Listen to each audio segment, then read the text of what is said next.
you all so much for inviting me to come tonight. I have met most of you either in this organization or at one of the Bicentennial events or just the years I've been in Jackson-Madison County.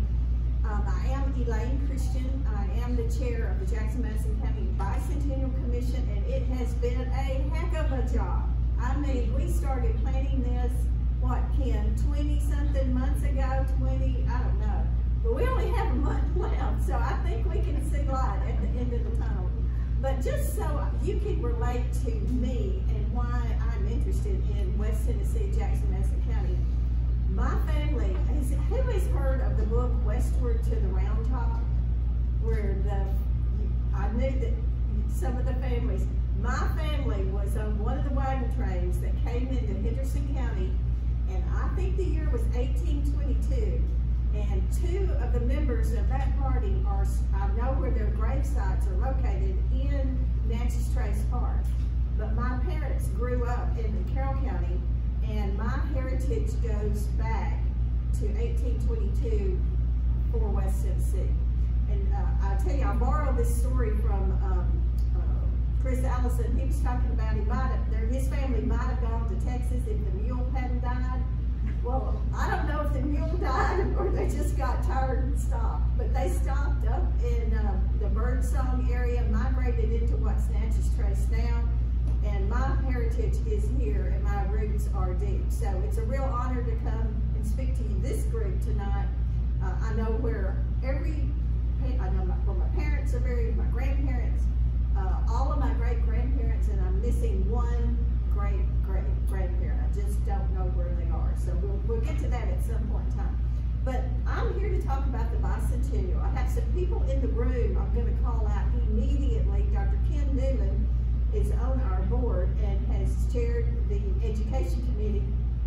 He's done a fabulous job. He's been to all of our events, and Ken, we appreciate it. It's been a lot of fun.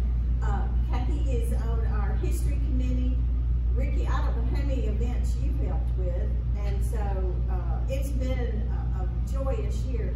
But the gentleman I wanted to speak about is in the back of the room. It's Jack Wood. Jack, I don't know what, no, don't turn around and look. I'm talking about you. We are going to unveil the new Jackson Milestones book tonight. You will be the first people that gets to put the Kevin McCann wrote it, and you've heard Kevin, he's spoken. He's coming back. He's going to speak about it. I'm not speaking about the book, but you guys are going to get the first copy. But Jack has worked on this so extensively. And y'all, let's give Jack a hand.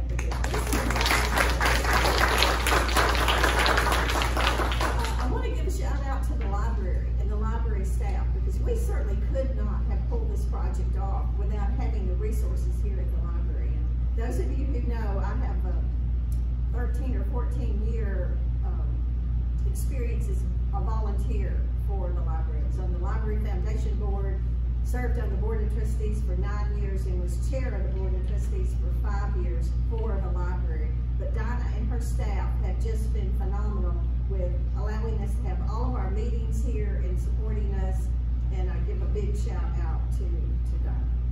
So I'm going to go ahead, and what tonight I'm kind of focusing on is just a little bit of history, because that's not really why we're here. I think Kevin's going to come back. He's going to talk about the details. You're going to get the book. I'm just going to touch lightly on some of the history aspects of Jackson-Madison County, but we're going to talk about what's happened this year, and then we're going to talk about what's still to happen, because the best is yet to come. Our finale weekend is beyond exciting. But we had to put together a group of leaders in the community, and I think we are approaching over 400 individuals that have given some of their time somehow, and others that have given a heck of a lot of their time to pull this off. So it is a totally volunteer-driven project. The mission for the Bicentennial is to celebrate Jackson and Madison County's 200 years of history, living, progress, dreams, and future promise. And we wanted to do this in a way that we could honor our 200-year legacy in an inspiring and inclusive way that engages all of our citizens and leaves a legacy for future generations. going to spend some time talking about legacy tonight because that's been an important concept. It's not just been about events, even though the events have taken precedence. We are going to leave a legacy after this year is over to commemorate this celebration, and I'll be able to share some of those details with you all tonight. We talked about our leadership team. We have had, I think there are 10 committees. Ken, does that sound about right? This is our board. Scott Conger, Mayor of the City, Judy Harris, Mayor of the County, our ex officio on our board. I won't read these names out, but ladies and gentlemen, these people have worked really, really hard, and we couldn't have done it. It's been a really collaborative board, a working board, and so we appreciate this group. The history. I'm not talking a lot about history, but we've got to talk a little bit about history. Everyone knows that this was a U.S. territory, and that we had some scattered settlers in the region, but there was a Chickasaw Treaty in 1818 that actually allowed the state of Tennessee to acquire river to river some of the Chickasaw lands, even going up into Kentucky, and maybe, I think, dipping down into Mississippi. Jackson-Madison County is named after presidents. President James Madison. The county was actually created November 7th, 1821 by an act of the Tennessee State Legislature. And then Jackson was originally named what? Who knows? Alexandria. I knew everybody was really known, I have no doubt.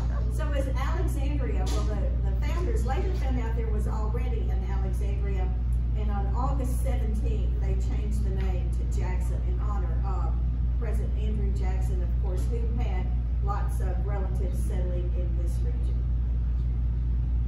Okay, this is the picture of Ricky Long.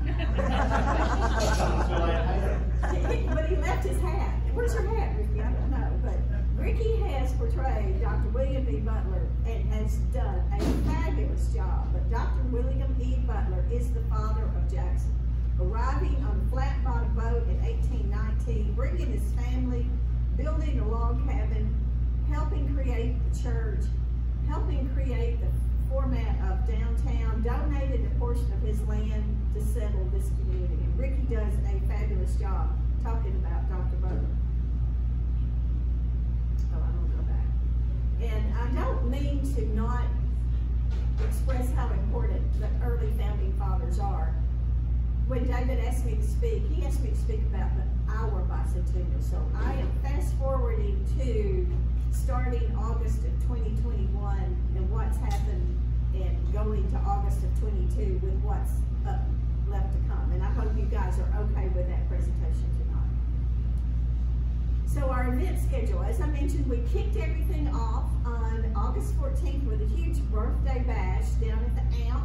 We had 2 stages. We had events for the children. We had reenactors. We had musical acts. It was a wonderful way to get this party started. On November 13th, we had the celebration of the 200th birthday of Madison County. We had that at the NED. We had people that were entertainers. We focused on the musical heritage of Jackson-Madison County. We had Dr. Butler was there, Bishop Isaac Lane was there.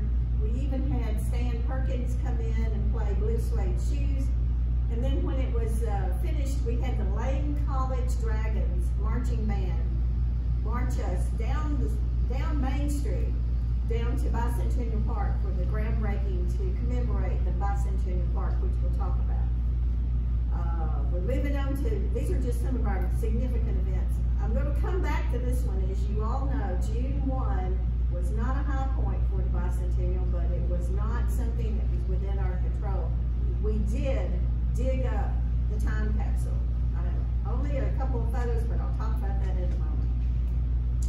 And then just looking forward, the 12th and 13th, we have we're calling it a 200 voice choir, but we still need singers. Do we have any tenors in the room?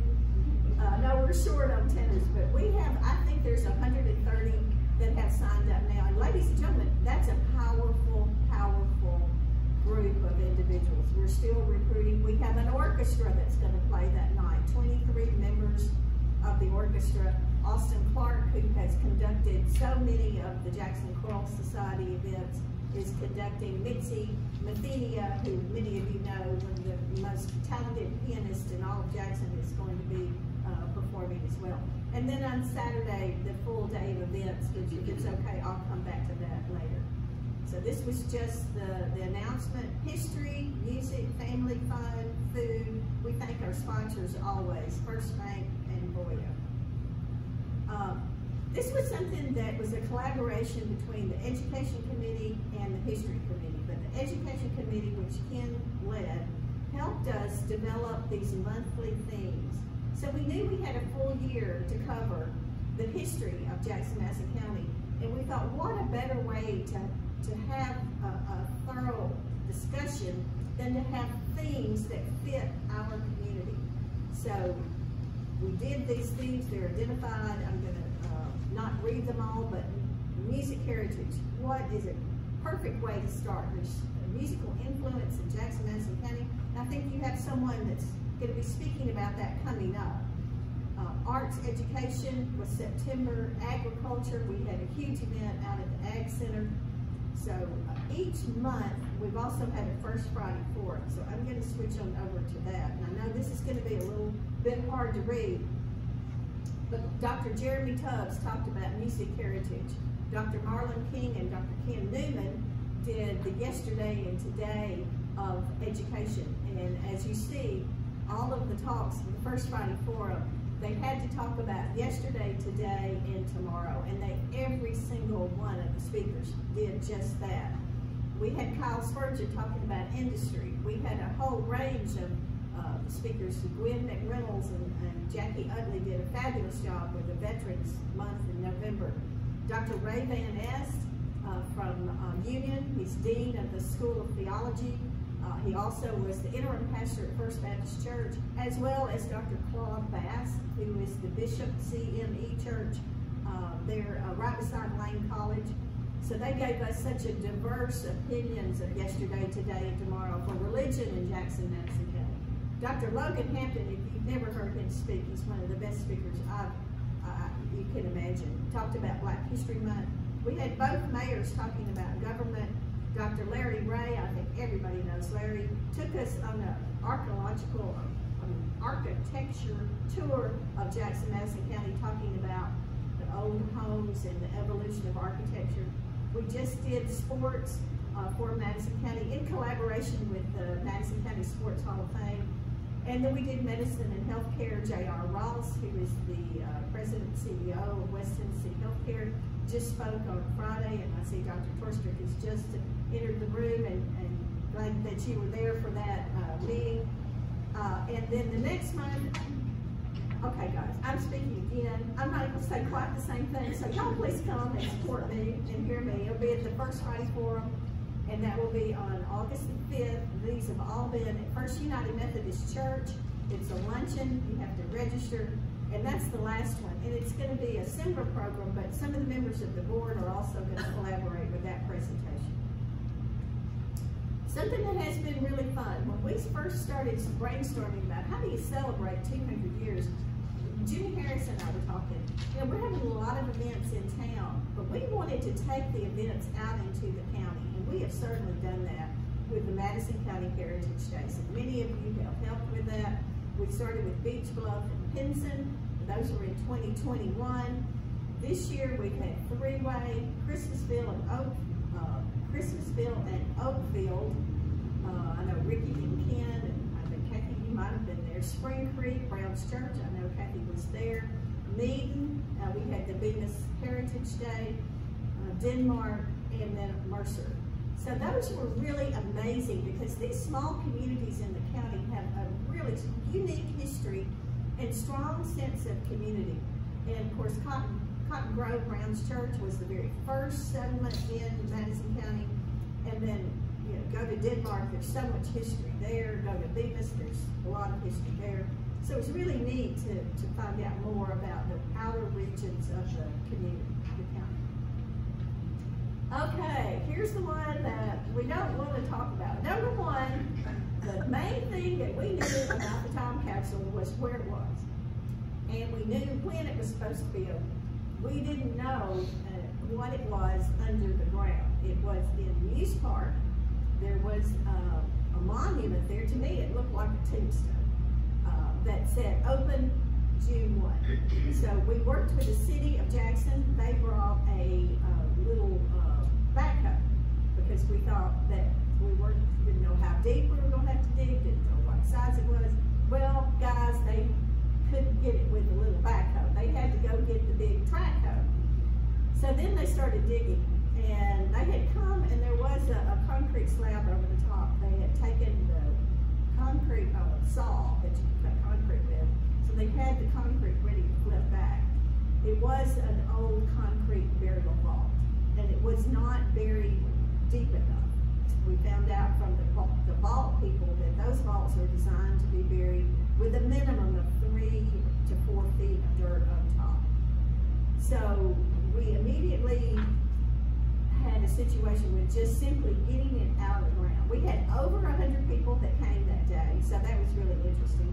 Many people thought they were going to receive items that their ancestors had buried. We were sorry to disappoint them, but there was no way we were ever going to be able to open it in the public park setting. We had made arrangements with Jackson State to use the classroom and to be able to archive, identify, catalog, everything that we were going to be so excited to see.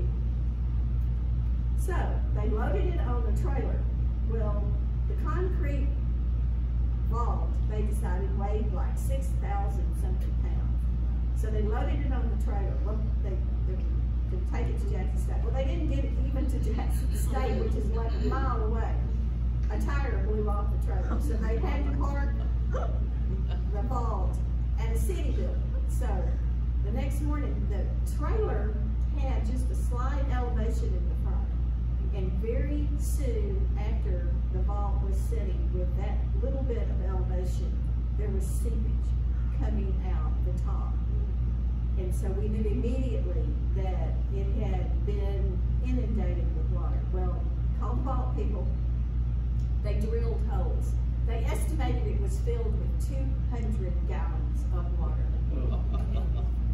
Then we had the vault company help us lift the lid after the water had drained, and this is what remained. Only thing that did remain was if it was metal, or if it was iron, or if it was plastic, or if it was glass. If it was paper, it did not. The coolest thing that did remain were some Cub Scout scarves, which were just cotton. They survived. But several things, the display right now is at City Hall, and it's interesting. So I would encourage you to go. It will be there until the end of August. We decided to create a video to kind of recap the situation with how we were unable to recover what we had hoped to recover. It's very interesting. Just go down to City Hall, it's in the foyer. But on a side note, I have to say that the smell was horrific. It took days before I could work past that. But we did the best we could. I will tell you what it has done. It has created an engineering team that have designed the new time capsule. William Steele donated the steel. The steel was picked up today. It's been taken to the foundry. Concrete Products has designed the steel is going to be the vault, but the vault is going to sit in a concrete structure that has like gravel in the bottom and a drainage thing that's going to go out, and it is engineered to the hilt. So they are assuring us that it's going to be sealed and argon gas is going in. So it's going to be not have damage. It's going to be a heck of a vault to open. They've got all these directions to leave for the people in 50 years. We are still accepting items and ideas. So you have until July the 15th to submit an idea, until July 31st to submit the item. And then they are going to have to take it to the foundry it's a foundry in Millington, and where it will be sealed. They could not seal it here. Trey Pleak who is my son. I know many of you know Trey is the chair of that committee, and he has a very strong team working on putting together the time capsule. One of the things and the purpose of the time capsule is we want it to be a snapshot of life in Jackson to be a history project. It's not a history project. It's what is life like now. So there are things that we're discussing. I mean, do you put a thumb drive? Do you put, what are they going to have to play back in 50 years? We have no concept. I know there was a record in the one that was buried, and it was damaged, and there was some sound tapes that we think we're going to be able to get some of the sound off of. So we're still working on the retrieval process, but I know that they are needing ideas, so please, if you've got an idea, let us know. Some of our affiliated programming, it's been wonderful to collaborate. The Old Country Store has had programs every month, and we were thrilled when Brooks accepted our suggestion to have a Casey Jones Festival. They had done that many years ago. It worked out well. We were delighted to be a part of the Jackson Symphony, their 200 celebration with their Starlight. They focused that on 200 years of music history.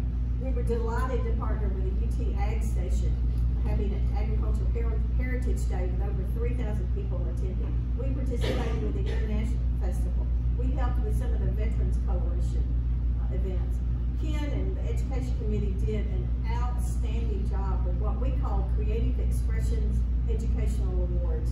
We had entries from almost every school. Ken, I think we missed a couple. 150 school children created an art project, wrote an essay. What else did they do, Ken? Poetry and color.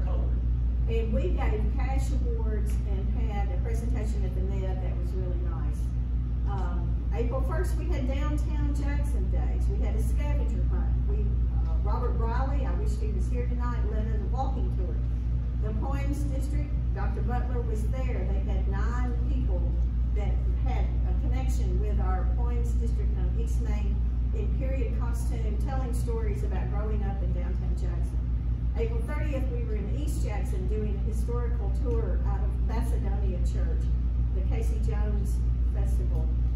The libraries had a program every month, and these are just in addition. We've worked with all kinds of organizations throughout the whole county to celebrate the Bicentennial.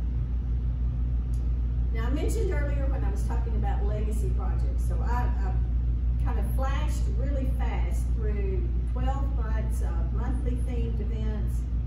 We've been all over the county. We still have events that are coming up. I'm going to touch on them before I finish. But I want to talk now about what we're going to have that's going to last for the next 50 years. We are so thrilled. We'll be announcing that we have 2 legacy art projects. The first is a mural that will go in the north foyer of the Madison County Courthouse. We've engaged an artist named Caleb O'Connor to do the one that's going into the courthouse. And we're also doing a art project in Jackson City Hall that Lyndon Noe, which many of you know, was at Lambeth University for many years, a local Jackson artist. And she is going to do that. Those have both been commissioned. The checks have been written, the contracts are signed. Now, it's not going to be completed by the end of the Bicentennial. It's a project that will be completed on into 2023. But it will last, and it will affect the celebration long after the celebration is over. And we're thrilled about those 2 artists. We did request for proposals. We received proposals from many artists, and we were able to engage these 2 artists. And we'll go back to the book, Milestones. What a better way to celebrate and leave a legacy for our children than to do a history book. And it's fabulous. There's 86 different topics.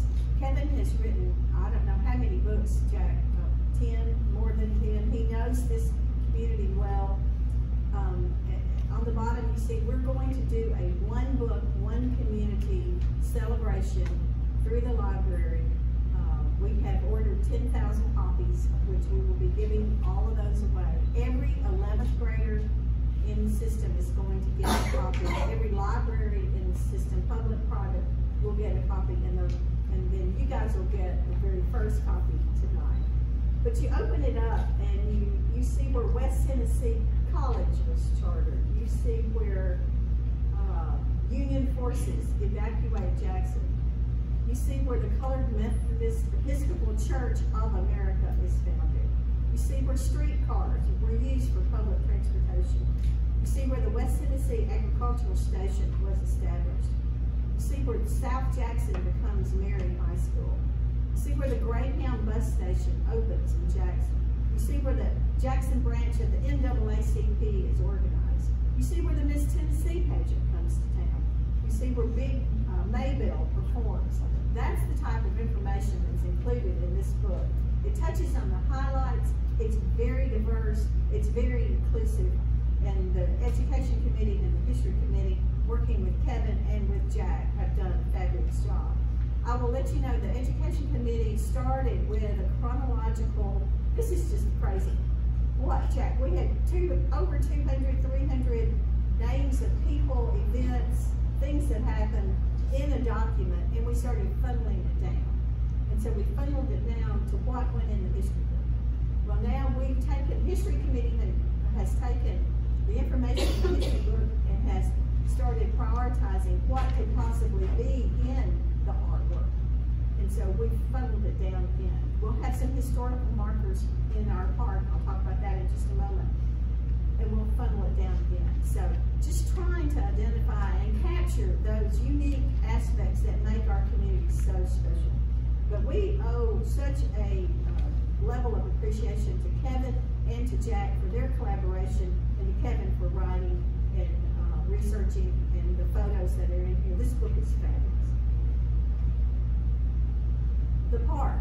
So the city has designated and has approved the triangle there where Lafayette, or maybe you call it Lafayette, I don't know. Depends on where you're from. Intersects with Main Street to start Airways. We are going to build a retaining wall. We will have a sculpture that will go in that park that will commemorate the Bicentennial year. That's where the time, are you laughing at my pronunciation? No, I'm laughing, but he's the only person I know that says Lafayette. Oh. The rest of us is Lafayette. Do you know what? I think the musical Hamilton has probably changed, because I kept getting it mixed up. And then after Hamilton, I know what it is now. And I've been saying it wrong my whole life. So anyway, the time capsule will go at the park there on 345 Main Street. So we couldn't be more excited. That it's going to be similar, you know, where they put the roundabout. If you're coming down Highland and you're coming into downtown, there's a roundabout that kind of welcomes you to downtown. Where this point is on Airways coming in, that's going to be the welcome to downtown coming in from the west. Sponsors, I have to give a shout out. We have offered every program that we've done free of charge to the community, and it's because of the support from our sponsors. They have been phenomenal. Our Founders Circle Legacy sponsors were the cornerstone to allow us to get this program started. We've had hundreds of individuals and businesses that have helped sponsor an event, or they just simply made a donation. But the City of Jackson, Madison County, Jackson Energy Authority, West Tennessee Healthcare are our legacy sponsors. And we couldn't have done it without them, so we appreciate them so much. You know, we started out this year with the Bicentennial year with so many people involved, and I have to just mention in memory, we lost 3 really key, important people in this community, but also dedicated to this project. Dennis Henderson, who was with TLM, was serving as the vice president of the commission board. He became ill. Mr. Billy King, which I know everyone in the room knew Mr. Billy, dedicated to this project, dedicated to Madison County, Denmark, Bemis, Mercer. What a loss. And then Harvard Alexander Sr., Madison County historian, member of the History Committee. He has a foreword in this book. He worked on this, I would tell you, he was working on this the week he passed away, because I had to call him and talk to him about something, and he was still in the hospital, and I just dialed his number. I didn't know where he was. And he said, I'm going to get to go home, and he did. He got to go home. But he wrote this, finished up this introduction just right before he passed away. So instrumental, such a treasure with losing all 3 of these. We honor their memory and their commitment. Okay, so I'm moving on just really quickly, going to touch on what's still to come. one event I didn't think to do a slide, but we are having a program here Saturday the 16th. Mr. George Riggs is going to speak on railroad history, and he has a presentation that will be in this room at noon on the 16th. So I would encourage you to try and come to that. We have the Bicentennial Choir, Austin Clark, as I mentioned, who has done the Jackson-Madison Society for so many years. Madeline Musser is the coordinator, and Nixie Athenia is the pianist. Right now we have over 130 singers and 23 members of the orchestra. The music is fabulous. They have picked historical songs. They've picked wonderful music. That will be our closing ceremonies. We will recognize our sponsors. We have a video that will recap the year. We will also recognize our volunteers. It is free of charge. We want you there. Please come and bring your friends. And then the Commodores. I did mention, I didn't do a slide on the parade, but the parade will be Saturday morning. It will follow the same route as the Veterans Parade. So we'll kind of leave the Civic Center parking lot, go under Chester Street, and go up through downtown. So we're excited about that. We buried a time capsule that day down in Bicentennial Park. But that night is just going to be fun, y'all. Lolo, our very own Lolo, will kick it off. And then everybody loves the Commodores. Does everybody know the Commodores?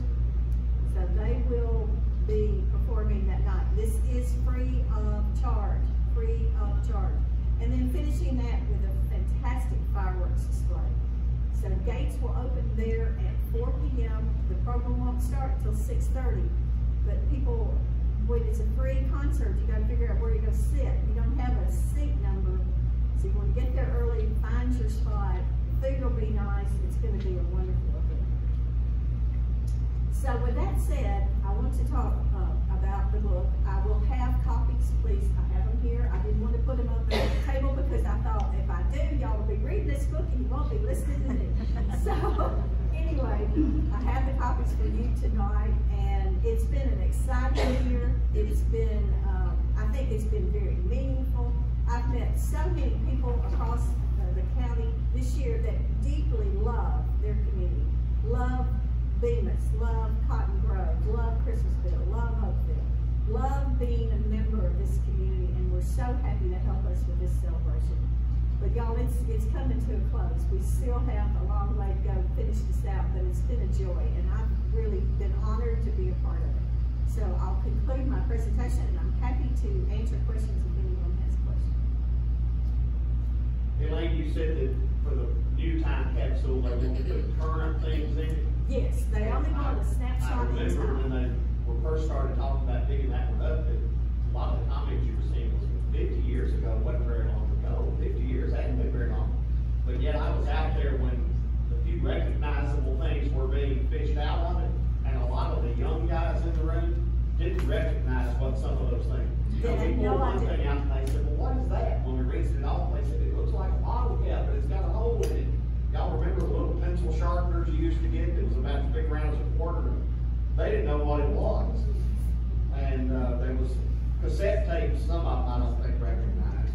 So it just makes me wonder what, you know, we can put in nowadays that in 50 years somebody's not even gonna know what it is. Y'all please help us think. I hope somebody will put a cell phone in it so that we can see how many car warranty calls they get. That's right, I forgot. Ricky was there. He was helping us archive items. I do think, Stephen and Sandra, that we ought to put one or two of our quarterlies in there. I was going to say, this group should have a submission, and if you will put it together and get it to me. Maybe between now and then at one of the meetings, get a group picture of everybody that's at the meeting. That's a great idea. Well, you better do it tonight, because you got to have this turned in by, you won't have another meeting before it has to be turned in. Was there any type of inventory sheet left from 1972? No. But we'll have one for the new one. Absolutely. Well, no, it won't be public. Oh, right, but there will be There will be one. Absolutely, there will be. There might have been one in there. It's just destroyed. Other questions? There's a slideshow sometime. Is it the 12th? That's going to be on the 12th. You're talking about the recount? Right. Yeah, it's going to be really, it's exciting. It's really exciting. They've got drone footage of things, and coverage of the events. Guys, if you haven't been to these events, they've been fantastic. They've really been. Other questions? Yeah, I don't have a question, but for the first time, our quilt guild was able to have a quilt show with the help of Elaine and all the people involved out at the, what do we call it? That was amazing. And it was a great thrill for us, and it just, the day went well. We were just so thrilled, and you just made that possible, so we really appreciate it.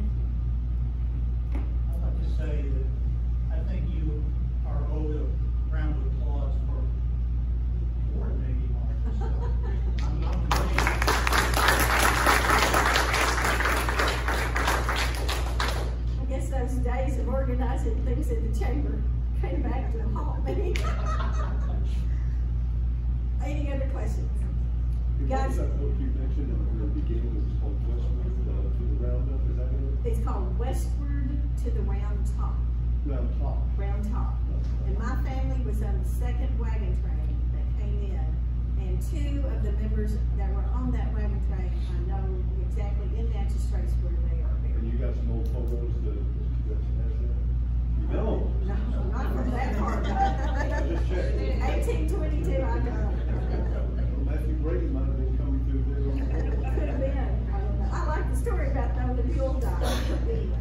Any other comments? I sure do appreciate your time, thank you. And I do have this book, so please come up and I'll have them out for you.